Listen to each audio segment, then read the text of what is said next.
4차 시 이름표를 붙여 저작물에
사례를 잘 살펴보았나요?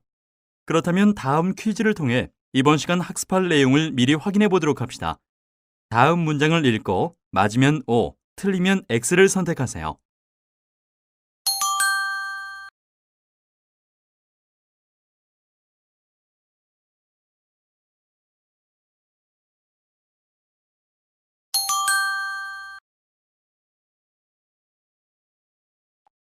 이번 시간에는 저작자가 가지게 되는 저작권법상 권리와 저작 인격권에 대해서 배우도록 하겠습니다.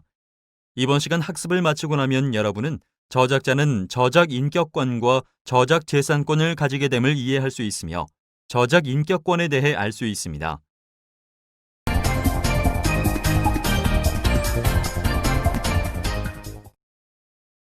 저작자는 창작을 하게 되면 별다른 절차나 형식 없이 바로 권리가 생깁니다. 이를 무방식주의라고 합니다. 특허권과 비교해 볼까요? 특허권은 방식주의입니다.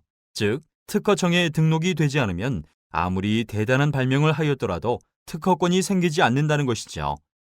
다만 저작권도 등록을 하게 되면 저작자로 추정되며 등록된 연월일에 맨 처음 공표가 있었던 것으로 추정하는 등의 법적인 효과가 있으므로 등록을 하는 것이 권리 보호에 유리한 것은 사실입니다.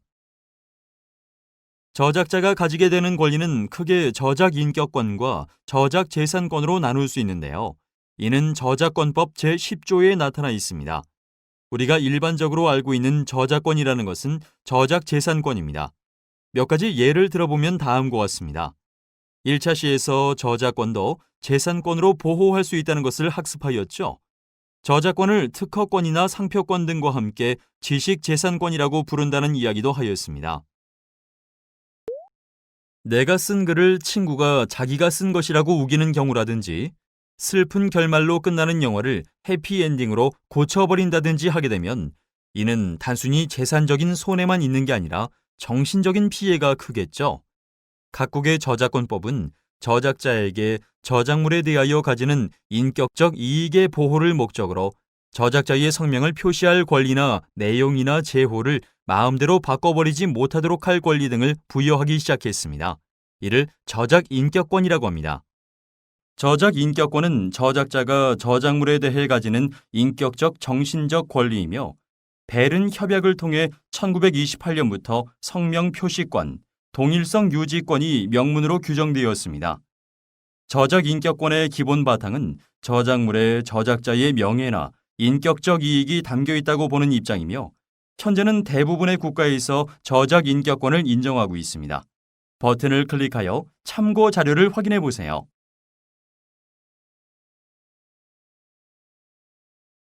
저작자가 가지게 되는 권리는 크게 저작 인격권, 저작 재산권으로 나눌 수 있습니다. 저작 인격권에는 공표권, 성명 표시권, 동일성 유지권이 있으며 저작 재산권에는 복제권, 공연권, 방송권, 전시권, 배포권, 대여권, 공중송신권, 2차적 저작물 작성권이 있습니다. 이번 차시에는 저작 인격권을 중심으로 살펴보고 저작 재산권은 5차시에서 살펴보도록 합시다.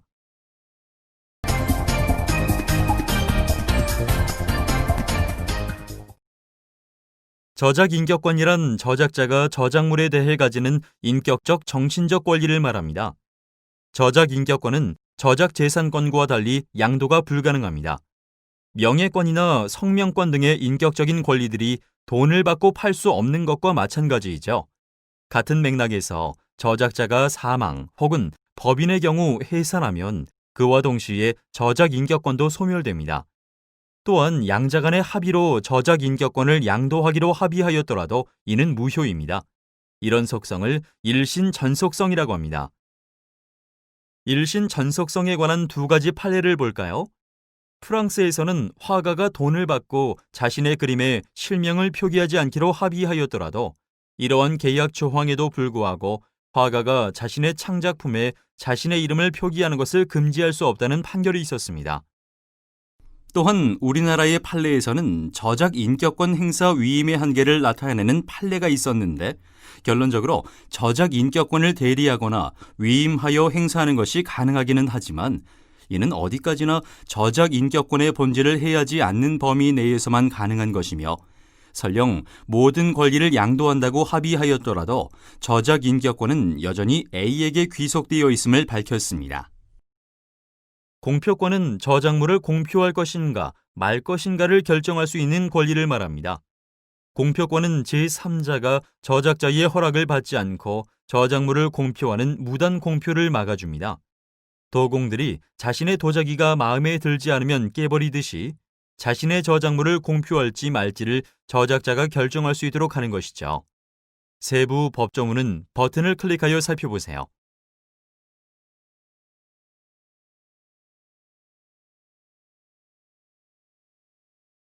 프랑스 판례를 하나 볼까요? 미술가 샤를 카무앵이 마음에 들지 않는 그림들을 버렸습니다. 그런데 작가인 카르코가 이를 주워 경매장에서 판매하였습니다. 카무앵은 자신의 평판에 피해를 준다고 생각하여 버린 것인데 시중에 유통되면서 판매된 것입니다. 이에 카무앵은 그 작품들을 파기하여 줄 것을 요청하였고 파리 항소법원은 카르코가 마음대로 복원 판매한 카무앵의 그림을 회수하여 파괴하도록 허락하였습니다. 버튼을 클릭하여 참고 자료를 확인해 보세요.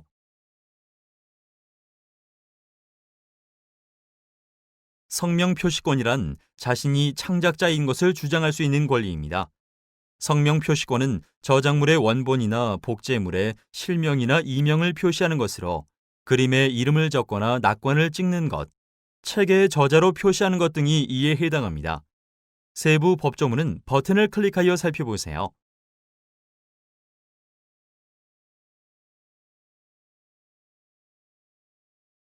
이번 차시를 시작할 때 예로 들었던 사례는 실제 사건을 각색한 것입니다. 소위 윤정아 사건이라고 불리는 것인데 교과서에 지은이 이름을 바꿔서 게재한 것이죠. 법원은 저작물의 재산적 권리에 관계없이 그 저작물의 창작자임을 주장할 권리가 있다며 위자료 지급 청구를 인용했습니다. 볼펜을 잃어버리지 않도록 내 이름을 적는 것은 소유권, 내 것이라는 표시입니다. 성명 표시권은 이와 비슷하게 글이나 그림을 창작한 사람의 이름을 적어주는 것입니다. 책의 주인은 서점에서 책을 구입한 사람이고 책의 소유권자는 계속 바뀔 수 있지만 소설을 창작한 저작자는 바뀌지 않습니다. 바로 이 저작자가 누구인지를 적어주도록 하는 것이 성명 표시권입니다. 이용을 허락한 경우에도 저작자의 성명을 표시해주지 않으면 저작권법을 위반한 것이 됩니다. 여러분들도 자신의 저작물인 레포트나 그림, 논문에는 물론 타인의 저작물을 이용할 때에도 이름표를 붙여주는 습관을 들여주세요. 돌발 퀴즈. 문제를 보고 알맞은 답을 선택해 보세요.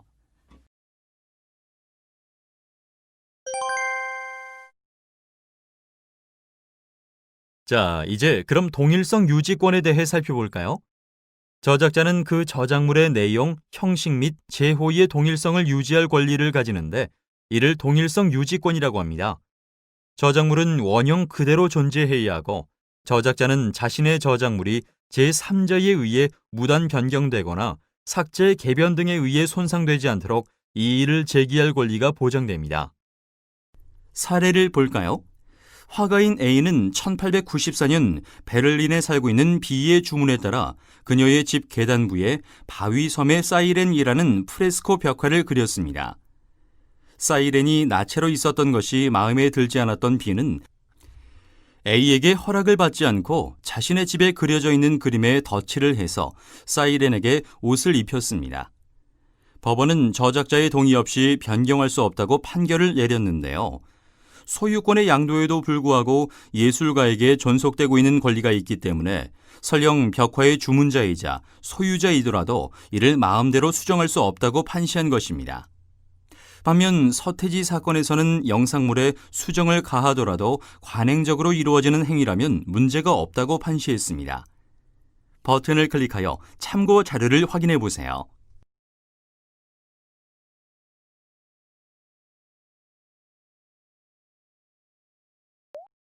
동일성 유지권에 대해서 좀 더 자세히 살펴봅시다.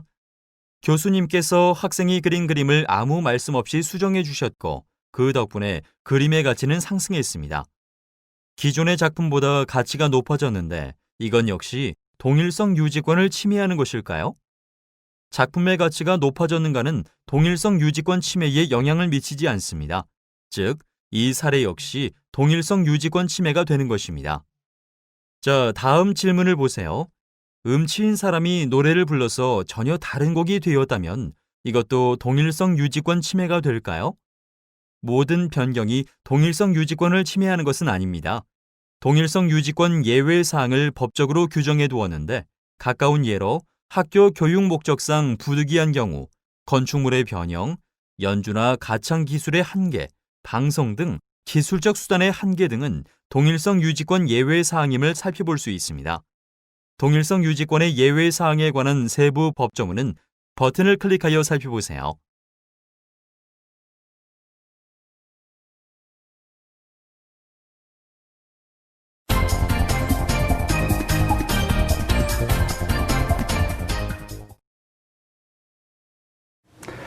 네, 이번 차시에서는 우리가 저작 인격권이라는 것의 개념을 공부했습니다. 저작권에는 우리가 일반적으로 얘기하는 저작 재산권과 별도로 저작 인격권이라는 개념이 있습니다. 일전에 한 만화가 분께서 법정에서 저작권 침해 분쟁이 발생했는데 최후 진술을 하시면서 이런 말씀을 하셨습니다. 내 자식을 빼앗긴 것 같은 느낌이다. 이게 돈으로 환산할 수 있는 얘기가 아니다. 배상해 준다고 될 일이 아니다. 이런 말씀을 하셨는데요. 저작권에는 침해가 되었을 때 단순히 재산을 잃었을 때와는 좀 다른 그런 인격적인 보호 가치가 있다는 점을 기억하시면 저작 인격권의 개념을 이해하시는데 도움이 되시라고 생각이 됩니다. 자, 우리가 저작 인격권에는 이와 같이 세 가지가 있다는 점을 살펴보셨습니다. 국제협약에서는 우리가 이 두 가지를 얘기하고 있고요. 우리나라는 공표권까지 포함을 하고 있는데요. 실제로 중요한 것은 역시 성명표시권과 동일성 유지권, 이 두 가지가 큰 의미를 가지고 있다라고 할 수 있을 것 같습니다. 학교 현장에서도 보면 이 성명표시권이라든가 동일성 유지권, 이런 인격권, 저작 인격권에 대해서 학생들의 권리를 충분히 보호하지 못하는 그런 경우들을 종종 보게 됩니다. 사실 그것은 학생이라서 그렇다기보다는 우리가 저작권에 대한 인식 자체가 낮았었기 때문이라고 보는 것이 좀 더 정확할 것 같습니다. 예를 들어서 학생분들이 내신 레포트라든가 또는 글들을 모아가지고 책으로 내는 경우에 그 이름을 적어주지 않는다든가 심지어는 다른 사람으로 나오는 경우, 이런 경우들을 우리가 가끔 보게 되죠. 이런 것이 바로 저작 인격권, 좀 더 엄밀하게 얘기하면 성명표시권의 침해에 해당할 수 있는 내용이라고 말씀드릴 수 있을 것 같습니다.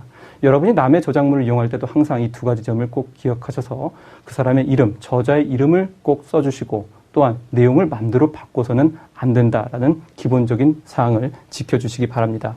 자, 우리가 바로 이전 차시에서 저작 인격권은 양도가 되지 않는다라는 점을 공부한 적이 있습니다. 그죠? 저작권은 양도가 되지만 저작 인격권은 양도가 되지 않는다라는 말씀을 드렸는데요. 그게 바로 이번에 우리가 공부한 내용입니다. 저작 인격권은 양도가 되지 않기 때문에 우리가 저작권을 양도받았다라고 얘기하는 것은요. 바로 다음 차시에 공부할 저작 재산권을 양도받은 겁니다. 그러니까 저작권을 양도받은 사람도 성명표시권이나 동일성 유지권에 대해서는 항상 신경을 쓰면서 사용을 해야 된다는 얘기죠. 우리나라에서 옛날에 성명표시권이나 동의서유지권 관련된 케이스로 한 학생이 글을 교과서에 실으면서 이 학생의 이름을 적지 않고 심지어는 이름을 좀 다르게 기재했다가 이것이 저작 인격권, 성명표시권의 침해라고 판정이 난 그런 사례가 있습니다. 그래서 저작권에 대해서는 저작 인격권이라는 개념이 있다라는 점을 다시 한번 기억해 주시기 바라고 이제 저작 재산권에 대한 내용을 다음 차시에 같이 살펴보시도록 하시죠.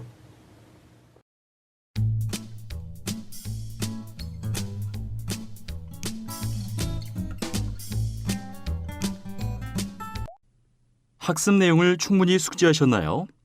오늘 학습한 내용과 관련된 문제를 생각해 보도록 합시다. 주어진 문제에 대한 여러분의 생각을 작성해 보세요. 여러분이 작성한 내용은 저장하여 다시 확인할 수 있습니다. 내용을 저장하고 난 뒤 교수님의 팁도 확인해 보세요. 오늘 학습한 내용을 퀴즈를 통해 다시 한번 확인해 보시기 바랍니다. 자, 그럼 시작해 볼까요?